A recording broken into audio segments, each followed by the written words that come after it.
दोस्तों नमस्कार, स्वागत करते हैं अपने YouTube चैनल एग्ज़ाम पथ पर। दोस्तों अभी हाल ही में हमने अपने इस चैनल की शुरुआत की है और इस चैनल की शुरुआत करने का हमारा एक ही मकसद है। हम चाहते हैं कि अपने इस चैनल पर मैथ्स की उन वीडियो को अपलोड कर सकें जो आपके लिए बहुत फ़ायदेमंद साबित होगी। अर्थात हमारा कहने का मतलब ये है कि जो बच्चे कॉम्पिटिटिव एग्ज़ाम की तैयारी कर रहे हैं और जिनको मैथ सब्जेक्ट से बहुत ही डर लगता है और उनको लगता है कि मैथ हम नहीं सीख सकते हैं या मैथ एक बहुत ही कठिन सब्जेक्ट है, तो उनके लिए मैं बता दूं कि आप बहुत ही सही जगह पर आए हो। अपने इस चैनल पर हम बेसिक से लेकर के स्टेप बाय स्टेप एडवांस की तरफ जाएंगे और बेसिक मैथ, अर्थमेटिक और एडवांस मैथ हम इसमें कवर करने वाले हैं। तो आज चैनल की शुरुआत में मैं एक छोटा सा चैप्टर आपके लिए लेकर आया हूं, क्योंकि मैं समझता हूं कि इस चीज़ के बारे में, यानी जिसका नाम है नंबर सिस्टम, इसके बारे में मोटी मोटी जानकारी जो भी बच्चा मैथ सीख रहा है उसको होनी चाहिए। तो शुरुआत करेंगे हम इस चैप्टर के अंदर रेशनल नंबर की, रेशनल नंबर के साथ साथ इंटीजर की और आपका नेचुरल नंबर, होल नंबर, तमाम जितने तरह के रेशनल नंबर हैं इनकी भी हम इस चैप्टर के अंदर बात करने वाले हैं। तो सबसे पहले हम बात करेंगे नेचुरल नंबर की। तो नेचुरल नंबर की शुरुआत करने से पहले मैं आपको बता दूं, अगर आपने अभी तक हमारे इस चैनल को सब्सक्राइब नहीं किया है तो एग्ज़ाम पथ को सब्सक्राइब कर लीजिएगा, जिससे कि आने वाली सभी वीडियो आपको समय पर मिल सके और आप उन वीडियो से कुछ सीख सकें। ठीक है, तो शुरुआत करते हैं सबसे पहले चर राशियों से। चर राशियाँ क्या होती हैं दोस्तों? मैथ्स के अंदर इनका एक अहम रोल होता है। इनको वेरिएबल्स भी बोलते हैं। इनका अहम रोल क्या होता है वो मैं आपको बता दूं। देखिए, अगर चर राशियाँ और अचर राशियाँ, ये दो तरह की राशियाँ हैं। एक चर राशि है और एक अचर राशि है। अगर आपको इनके बारे में पता है तो आप क्वेश्चन कभी भी गलत नहीं करेंगे। ठीक है, क्या चर राशियाँ वे राशियाँ होती हैं जिनका मान समीकरण या अभिव्यक्ति में बदल सकता है। इसका मतलब, मेरा कहने का मतलब क्या हुआ कि आपने अल्फ़ाबेट जो पढ़े हुए हैं, ए से लेकर जेड तक जितने भी अल्फ़ाबेट हमारे हैं वे सभी के सभी क्या हैं? वो सभी के सभी वेरिएबल है, यानी चर राशियाँ हैं। क्यों है चर राशियाँ? क्योंकि चर राशियाँ वो इसलिए हैं दोस्तों क्योंकि उनका जो मान है वो समय के अनुसार बदलता रहता है। मतलब देखिए, अगर मैं किसी क्वेश्चन के अंदर में x प्लस वाई ये समीकरण मेरे पास है और इसमें मैं देखता हूँ कि x का मेरा वैल्यू कुछ आता है, अगर मैं इसको सोल्व करता हूँ y का वैल्यू कुछ आता है। कोई दूसरा समीकरण जब मैं सोल्व करूँगा किसी दूसरे क्वेश्चन में तो उसमें x की वैल्यू अलग आ जाएगी, या कोई a होगा तो a की वैल्यू अलग आ जाएगी। मतलब कहने का मतलब मेरा ये है कि चर राशि जो होती है उनका मान कभी भी निश्चित नहीं होता है क्वेश्चन के अंदर। उनका मान समय के अनुसार, समीकरण के अनुसार, अभिव्यक्ति में बदलता रहता है। समझ में आया? तो वे राशियाँ जिनका मान समीकरण के अनुसार बदलता रहता है, निश्चित नहीं होता, उन्हें बोलते हैं चर राशियाँ। समझ में आया?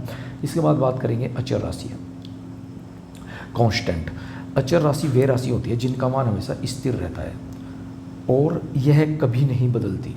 अर्थात जैसे 2 है, 3 है, 5 है। अगर आप किसी क्वेश्चन में आप 2 लिखेंगे तो अगले क्वेश्चन में अगर आपने 2 लिखा है तो उस 2 को हमेशा 2 ही बोला जाएगा। मतलब कहने का ये है कि ये हमेशा कांस्टेंट रहता है, बदलता नहीं है। जैसे पाई है, पाई का मान आप क्वेश्चन सोल्व करोगे तो आगे चल के बताएंगे तो उसमें 22/7 इसका मान होता है।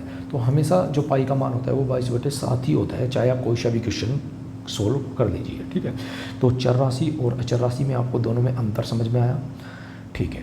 अच्छा, एक कंडीशन मैं यहाँ पर बता दूँ कि कभी भी चर राशि के साथ में अचर राशि नहीं जुड़ती है। यानी चर के साथ में हमेशा चर राशि जुड़ेगी और अचर के साथ में हमेशा अचर राशियाँ ही जुड़ती हैं। जैसे फॉर एग्ज़ाम्पल, अगर x है तो x के साथ आप कोई भी नंबर यानी अचर राशि लिखोगे तो x + 7 तो हो जाएगा, लेकिन आप इसको जोड़ के 8 या 9 या कोई भी नंबर नहीं लिख सकते। क्यों? क्योंकि ये दोनों अलग अलग है, यानी एक चर राशि है और एक अचर राशि है। दूसरा एग्जाम्पल की बात कर लूँ, अगर कहीं लिखा हुआ है x प्लस एक्स या y प्लस वाई, यानी सेम चर राशियाँ हैं, तो ये दोनों आपस में जुड़ जाएंगी। जैसे x प्लस एक्स यानी ये हो जाएगा आपका 2x, y प्लस वाई यानी आपका 2y। तो चर राशियाँ चर राशियों के साथ में जुड़ती हैं, अचर राशियाँ अचर राशियों के साथ में जुड़ती हैं। ठीक है, तो ये यहाँ से आपको अंतर दोनों का याद रखना है। ठीक है, अब सबसे पहले बात कर लेते हैं प्राकृतिक संख्याओं की। प्राकृतिक संख्याएं वे संख्याएं होती हैं जिनका उपयोग हम गिनती के लिए करते हैं। अर्थात कहने का मेरा मतलब ये है कि एक से लेकर के इन्फिनिटी तक जितनी भी संख्याएं हैं वो सारी क्या है, सारी प्राकृतिक संख्याएं हैं। ठीक है, अच्छा यहाँ पर आपके दिमाग में आया होगा कि सर आपने जीरो से शुरू क्यों नहीं किया। देखिए जीरो जो है वो एक प्राकृतिक संख्या नहीं है, वो नेचुरल नंबर नहीं है। नेचुरल नंबर के अंदर हम इसको काउंट नहीं करते हैं। ठीक है, तो हमारा एक से लेकर के अनंत तक की जितनी भी संख्याएं हैं वो सभी क्या होंगी, वो सभी हमारी नेचुरल नंबर यानी प्राकृतिक संख्याएँ हो जाएंगी। अच्छा, इसकी कुछ विशेषताएं हैं क्या? जी विशेषताएं हैं, याद रखनी है, क्वेश्चन के अंदर अभी आजकल पूछने लगा है। प्राकृतिक संख्याएं धनात्मक होती है, हमेशा याद रखना है। ठीक है, इसमें शून्य या कोई भिन्न या दशमलव शामिल नहीं होता, ये पॉइंट याद रखना है। एग्जाम के अंदर अभी हाल फिलहाल में जो NTPC का एग्ज़ाम हुआ है उसके अंदर ये दिया हुआ था 3 ऑप्शन में कि प्राकृतिक संख्याओं निम्नलिखित में से प्राकृतिक संख्याओं का ऑप्शन एक चूज करना था। 4 ऑप्शन दिए हुए थे, तो ये पॉइंट उसने दिए हुए हैं, इसलिए मैंने क्या किया, इन पॉइंट को यहाँ पर ऐड कर दिया, जिससे कि कभी भी कंपटीशन के अंदर आप इन चीज़ों को याद रख सकें। तो क्या हुआ, एक तो पहला पॉइंट धनात्मक होंगी और शून्य या किसी भिन्न या दशमलव के रूप में नहीं होंगी। ठीक है, ये 2 पॉइंट आपको यहाँ से याद रखने हैं नेचुरल नंबर के लिए। बात करेंगे पूर्ण संख्याएँ। पूर्ण संख्याएँ प्राकृतिक संख्याओं के समान ही होती हैं, लेकिन एक महत्वपूर्ण जोड़ के साथ इसमें शून्य शामिल हो जाता है। क्या हो जाता है, शून्य, यानी पूर्ण संख्याओं के साथ में हम क्या शामिल कर लेंगे, जीरो। अगर अभी अंतर आपसे डिफरेंस पूछने लगे कि पूर्ण संख्याओं में और नेचुरल नंबर में क्या अंतर है, तो नेचुरल नंबर में हम जीरो काउंट नहीं करते हैं, पूर्ण नंबर में हम जीरो को काउंट कर लेते हैं। ये यहाँ से याद रखना है, यानी 0 1 2 3 4 अनंत तक। ठीक है, इसकी कुछ विशेषताएँ हैं वो भी देख लेते हैं। पूर्ण संख्याएँ गैर ऋणात्मक होती है, वेरी वेरी इंपॉर्टेंट। गैर ऋणात्मक मतलब, गैर ऋणात्मक का मेरा मतलब ये है कि ये नेगेटिव नहीं होंगी, नेगेटिव संख्या इसमें शामिल नहीं होंगी। ये भिन्न या दशमलव रहित पूर्ण संख्याएं होती है, इसमें दशमलव भी नहीं आएंगी और ना ही कोई भिन्न आएंगी। तो सर आएंगी क्या, आप क्या कहना चाह रहे हो? इसका एक एग्जांपल मैं आपको बता दूं, जीरो से हम इसको शुरू करेंगे। ठीक है, कहाँ से, जीरो से। ठीक है, जीरो से शुरुआत इसकी हम कर देंगे, 0 1 2 3 4, तो ये हो जाएंगी हमारी पूर्ण संख्याएं, ये याद रखना है। इसके बाद हमारे पास आते हैं पूर्णांक, इनको बोलते हैं इंटीजर। क्या बोलते हैं इनको, इंटीजर। ठीक है, इंटीजर। पूर्णांक ऋणात्मक संख्या को शामिल करके, देखो अब तक ऋणात्मक संख्या नहीं शामिल करी थी हमने किसको किया था, केवल जीरो को शामिल किया था पूर्ण संख्याओं में। अभी किसको शामिल कर लेंगे, अब ऋणात्मक संख्याओं को भी हम शामिल करेंगे। ठीक है, जब ऋणात्मक संख्याएं हमारी शामिल हो जाएंगी और साथ साथ इसके हम जीरो को भी शामिल कर देंगे, तो ये बन जाएगी हमारे इंटीजर यानी पूर्णांक। ठीक है, तो पूर्णांक में हमारे क्या क्या आ जाएंगे, जीरो, यानी जीरो से अगर मैं बाईं तरफ चलूँ, यानी मैं लेफ़्ट साइड में चलूँ तो निगेटिव संख्या है और राइट साइड में आपका पॉजिटिव संख्या है। तो जीरो को शामिल करेंगे और निगेटिव संख्या जितनी भी हैं यानी ऋणात्मक पूर्ण संख्या को शामिल करेंगे, तो ये क्या बन जाएंगे, हमारे इंटीजर बन जाएंगे दोस्तों। ठीक है, जैसे -5 0 3 -8 10, समझ में आ रहा है क्वेश्चन? तो ये हमारे हो जाएंगे पूर्णांक यानी हमारे इंटीजर। इनकी क्या इंपॉर्टेंस है, देखिए पूर्णांक धनात्मक, ऋणात्मक या शून्य हो सकते हैं। देखो यहाँ क्वेश्चन में आपसे पूछ सकता है ये कैसे हो जाएंगे, ये धनात्मक भी होंगे, ये ऋणात्मक भी हो सकते हैं और ये शून्य भी हो सकते हैं। इसमें भिन्न या दशमलव शामिल नहीं हुई है। भिन्न और दशमलव यानी अंश और हर से मिलने वाली भिन्न, अभी तक किसी भी, जितने मैं आपको पॉइंट पढ़ा चुका हूँ उसमें किसी में अभी तक ये शामिल नहीं हुई है। ठीक है, तो 2 पॉइंट यहाँ से याद रखेंगे, एक तो धनात्मक होंगी और ये ऋणात्मक या शून्य हो सकती है। इसमें भिन्न या दशमलव शामिल नहीं होंगे। ये किसकी बात कर रहे हैं हम, ये हम बात कर रहे हैं पूर्णांक की यानी इंटीजर की। नेक्स्ट बात करेंगे हम परिमेय संख्याएं। परिमेय संख्याएं हमारी कौन सी होंगी, वे संख्याएं जिन्हें भिन्न के रूप में व्यक्त किया जा सकता है। अब भिन्न के रूप में हम व्यक्त करेंगे कैसे, P अपॉन Q के फॉर्म में। जो भी संख्याएं P अपॉन Q के फॉर्म में होंगी वो सभी क्या कहलाएंगी, परिमेय संख्याएं। बस कंडीशन है यहाँ पर एक क्या, कि Q is not equal to 0। कभी भी Q 0 नहीं होगा, 0 होगा तो वो परिमेय संख्या नहीं होगी। समझ में आई मेरी बात को? देखिए जैसे 1/2, ठीक है, जैसे 1, जैसे 3 - 4। आप बोलोगे सर इनके तो अंश है, हर नहीं है। देखिए किसी भी संख्या का अगर हर नहीं है, अंश है, तो उसके हर को हमेशा 1 मान लिया जाता है। हो गया? तो ये P, ये Q, P Q P Q, ठीक है। बस कंडीशन हमेशा इसमें ध्यान रखनी है कि इसके अंदर Q की वैल्यू 0 नहीं होनी चाहिए। ये कंडीशन इसके लिए याद रखेंगे। अच्छा, इसकी कुछ प्रॉपर्टीज़ हैं। परिमेय संख्या धनात्मक भी हो सकती है, ऋणात्मक भी हो सकती है और शून्य भी हो सकती है, ठीक है।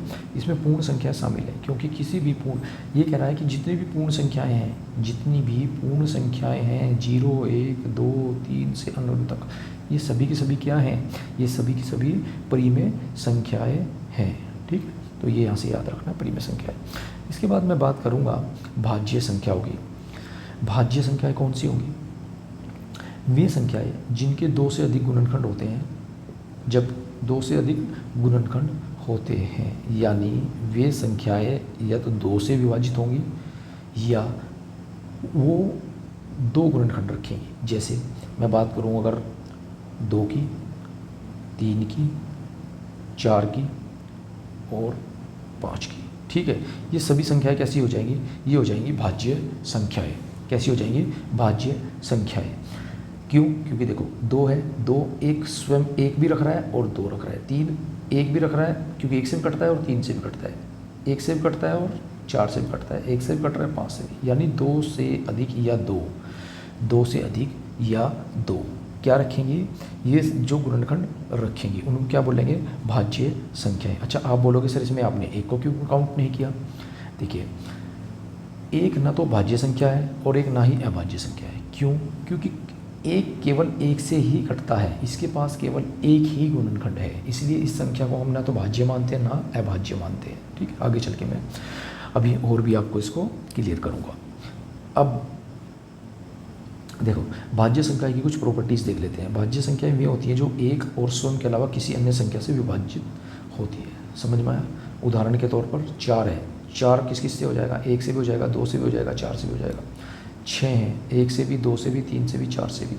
8 है, 1, 2, 4, 8 से। तो ये सभी क्या हो जाएंगे? ये सभी भाज्य संख्या हो जाएंगी। फिर पढ़ेंगे हम प्राइम नंबर। प्राइम नंबर क्या होते हैं? यानी अभाज्य संख्याएं। अभाज्य संख्याएं वे संख्याएं होती हैं जो केवल एक और स्वयं से विभाज्य होती है। एक और स्वयं से विभाज्य होती है, जैसे 2, 3, 5 और आपका 7। ये संख्याएं कैसी हो जाएंगी? ये संख्याएं हो जाएंगी आपका प्राइम नंबर, यानी अभाज्य संख्याएं। समझ में आया? ऊपर मैंने शायद आपको इसमें 2, 3 भी बताया है, तो यहाँ आप इसको थोड़ा सा मोटा मोटा समझ सकते हैं। 4 और 5 से यहाँ से ये नंबर आ जाएंगे, ठीक है। इसके बाद इसमें 5 भी नहीं आएगा। क्यों? क्योंकि 5 देखिए जो है, 5 जो है वो सिर्फ 1 और 5 से ही कटता है, ठीक है। इसलिए क्या हो जाएगी? अभाज्य संख्या हो जाएगी। आप इसमें ले लो 4, इसमें 6 और 8, ठीक है। यहाँ तक कि जितनी भी है ये सब क्या है? भाज्य संख्या है। अभाज्य के बारे में पता लग गया, ठीक है। अच्छा, एक न तो भाज्य है और ना अभाज्य है, क्योंकि इसमें केवल एक ही गुणनखंड होता है। ये यहाँ से आपको याद रखनी है। तो दोस्तों ये थी आपके कुछ नंबर सिस्टम के छोटे छोटे पॉइंट जो आगे चलकर आपको समझने में मदद करेंगे, और अगर आप इनको समझ लेते हैं तो आपको जो मैथ के चैप्टर होंगे, जितने भी आप चैप्टर पढ़ोगे, तो सभी में आपको एक, मैं अगर बोलूँ आपको, एक बुनियादी जो नींव है वो आपकी मजबूत हो जाएगी। तो ये थी एक हमारी आज छोटी सी पहल, यानी एक हमारी छोटी सी वीडियो। तो आने वाली जितनी भी वीडियो हमारी रहने वाली है, अब वो धीरे धीरे स्टेप बाय एडवांस की तरफ हम चलना प्रारंभ करेंगे। तो आपसे रिक्वेस्ट है कि आपने अभी तक अगर हमारे इस यूट्यूब चैनल को सब्सक्राइब नहीं किया है तो प्लीज़ सब्सक्राइब कर लीजिएगा, जिससे कि आने वाली सभी वीडियो आपको मिलती रहे। Thank you very much. मिलते हैं कल एक नई वीडियो के साथ और एक नई ऊर्जा के साथ। जय हिंद, जय भारत।